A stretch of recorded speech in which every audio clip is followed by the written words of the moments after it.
Good morning, everybody. Good morning. This is Miss Cohen, and I'm here to talk about FNP. All right, Nurse Practitioners Live Review, FNP, Family Nurse Practitioners. Now, let me tell you a little secret before I begin. Regardless if you're taking FNP, adult geriatric, or if you're doing acute care, there's a lot of information that overlaps, especially if it's the adult stuff. What's different about today's live class is that we're going to be talking a little bit about pediatrics. That's what makes FNP. Okay, so this is a great review for all exams, but for FNP specifically because we're going to be going over pediatric stuff.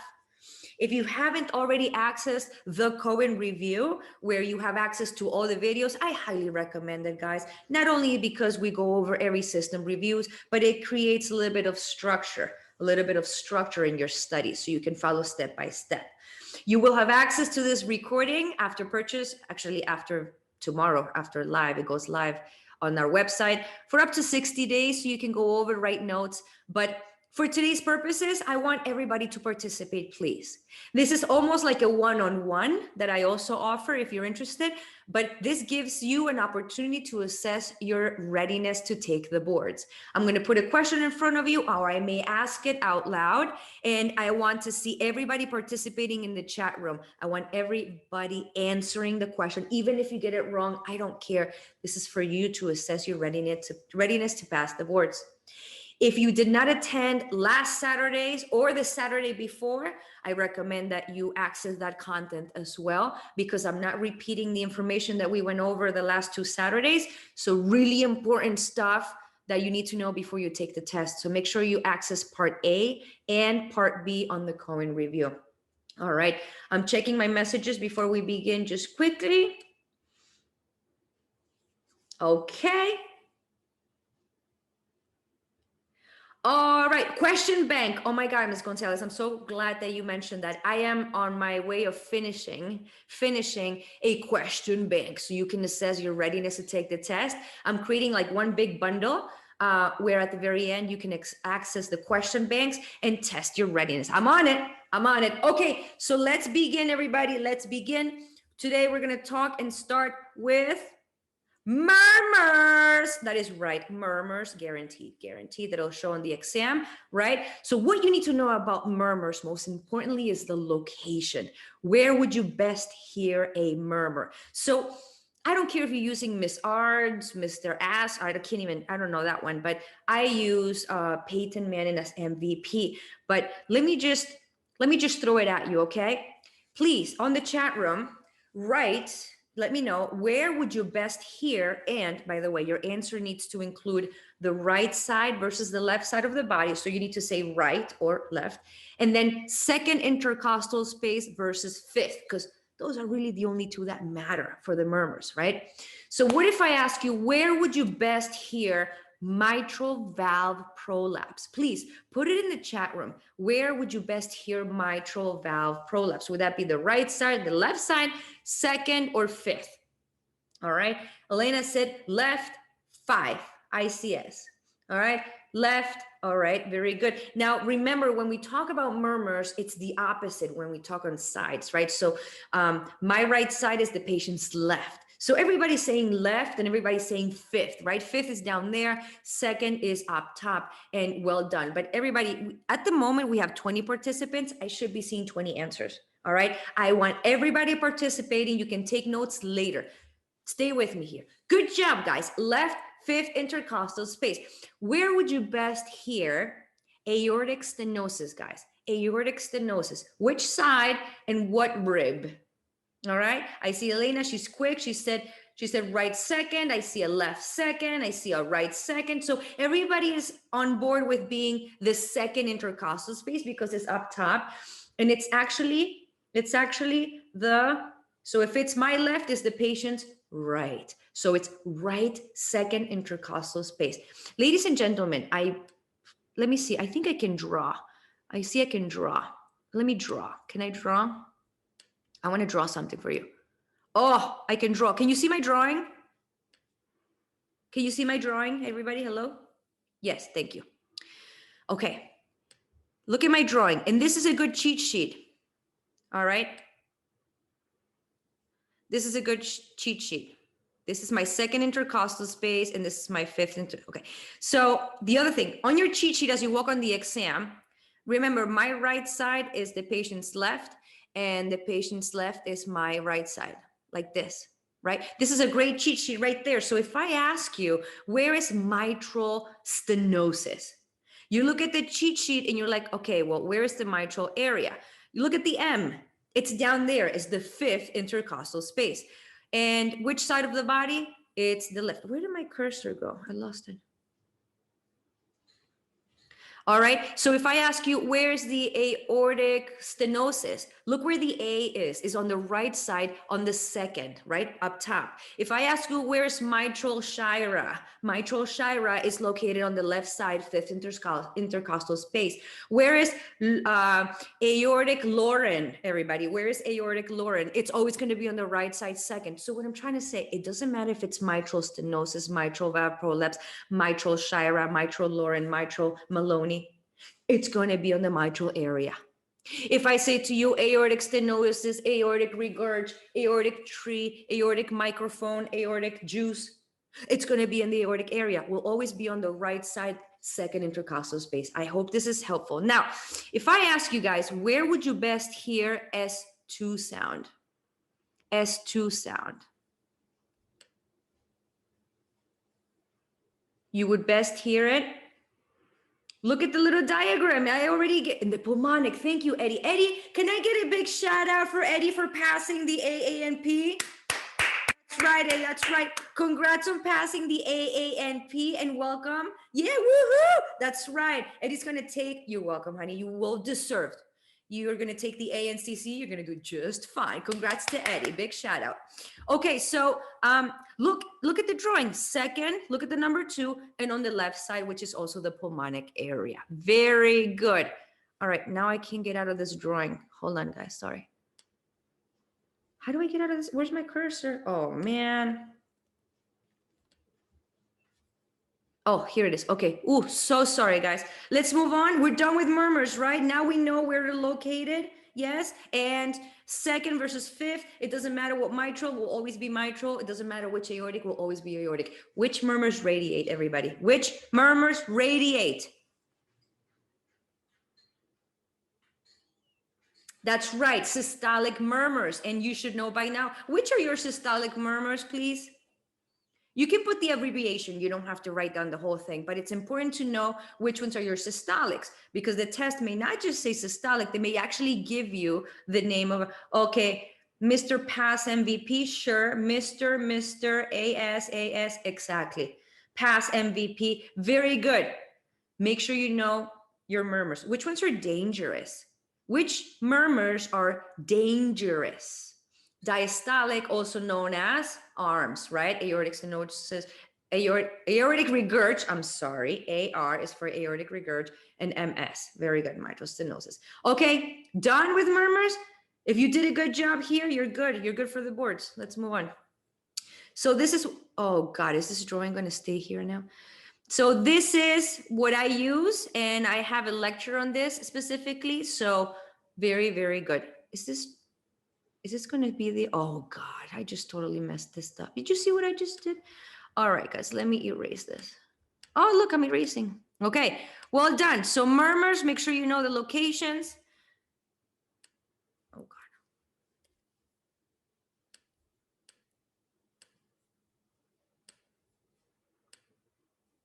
Sorry, guys, I'm trying to erase this now. There you go. My apologies. I was trying to be creative and draw, and that was just the wrong idea because it carries on. Okay, sorry about that. All right, let's begin. Mental health, right? Mental health. I have a lot of information about mental health, but go ahead. This will be like an example question that you can see on the boards, right? Aphasia, apraxia, and agnosia. Really important that you know your terms. Thank you for answering, guys. Thank you for answering. I want to see 24 answers, right? We said A, B, C, or D. You need to know your terminology for the exam. The right answer will be C for Alzheimer's. Very good. You can read what's in front of you. But while you read the reason why the answer is Alzheimer's, I want to talk a little bit about mental health. You should be familiar with the mini mental exam. for the boards.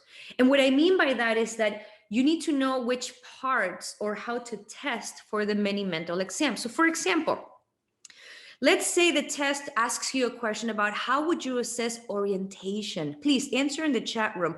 How would you assess orientation in the mini mental exam? What kind of question can you ask? Date and time, year, month, precedent. Very good, Lauren. Very good, Elena. That's right. Time, place, date, exactly, right? What about immediate recall? Immediate recall is when you ask someone like 3 words, 3 objects. Hey, Mrs. Smith, the apple, plant, and house. And then like 20 minutes later, you're going to say, can you repeat the 3 things, right? Important that you know the parts to the mini mental. What about, I know attention and calculation, you count backwards by 7. I can't even do that and I don't have Alzheimer's. But anyway, and then writing and copying something like, hey, can you please write down the tree is beautiful? That would be a way of writing. And then the score.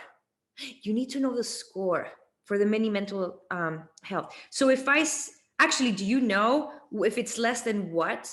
It's actual impairment. The final score, knowing that maximum is 30, less than how much is impairment? Give me a number, guys. I don't care if you're wrong. Give it to me. Whatever's in your head, throw it at me so that you know if you're right or wrong. It's actually less than 19. Less than 19 would be impairment. Okay, less than 19. So that's what you need to know about the mini mental exam, is how to be able to ask a question that is part of the mini mental. Let me ask you another questions, right? Let's talk a little bit about atypical antipsychotics. What do you have to be careful and monitor frequently while you put patients on atypical antipsychotics? What kind of blood work? What are you concerned about? Very good. Taswaya, I hope I said it right. Right? LFTs, I see weight. Oh, thank you. I'm glad I got it right. I'm sorry if I ever pronunciate. Oh, Eddie, stop showing off. Okay. So I see a lot of glucose, sugar, exactly, because the number one thing that we have to be really careful about is weight gain, diabetes, obesity. So you have to check the BMI at least every 3 months, right?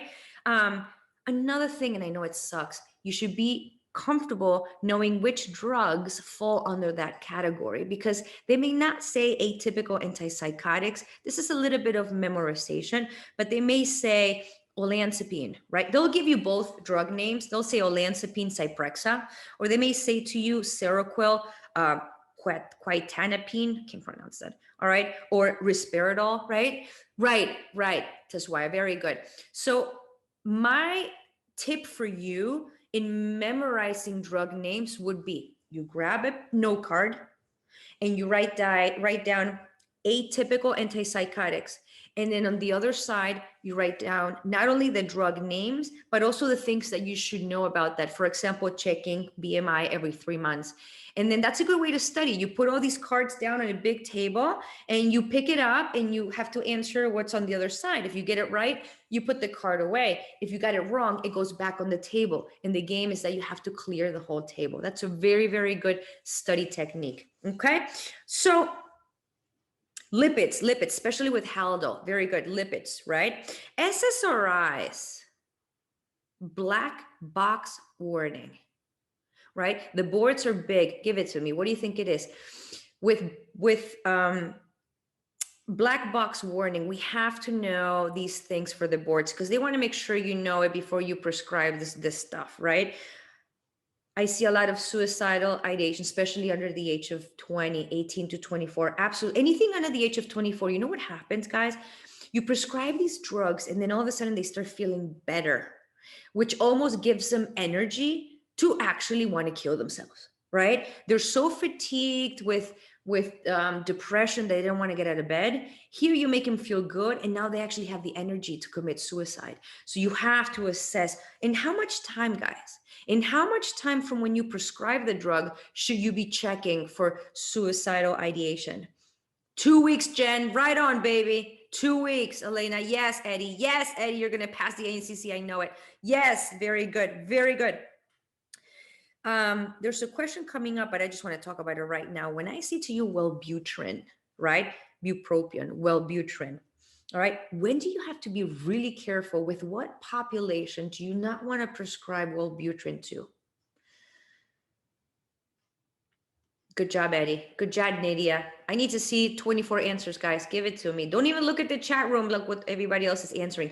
Bulimia, anorexia.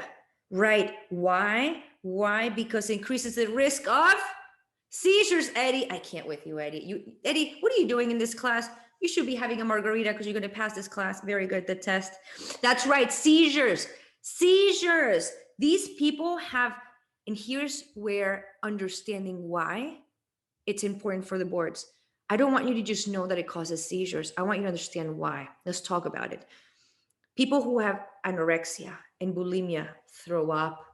Their electrolytes, exactly, are completely out of whack. And with electrolyte dysfunction, you're at a higher risk of seizures because your body will shut off on you, wanting to reboot, to fix things. So this drug is not recommended because it increases the risk of seizures. Do you see how things make sense? That's the way you should be studying. Very good. All right, let me show you another question. Here we go. Ladies and gentlemen, that was just a little small preview of the live review courses that I offer.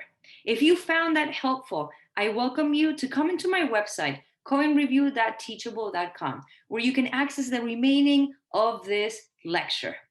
Now, I also offer the printable PowerPoint presentations so you can study along as you watch the video. I have other parts. I have part A, part B, and part C. And it really doesn't matter which test you're taking. Could be the AANP, ANCC. You could be going for family. You could be doing adult gero or even the acute care. All of my content will be extremely helpful regardless which test you're taking. So welcome to my website, cohenreview.teachable.com, and come access the remaining of this lecture. I also offer an entire review course, super cheap compared to what's out there. All right, you don't need to spend hundreds of dollars. I offer it for very, very little, and you can access it for up to 3 months. And if you need an extension, just let me know.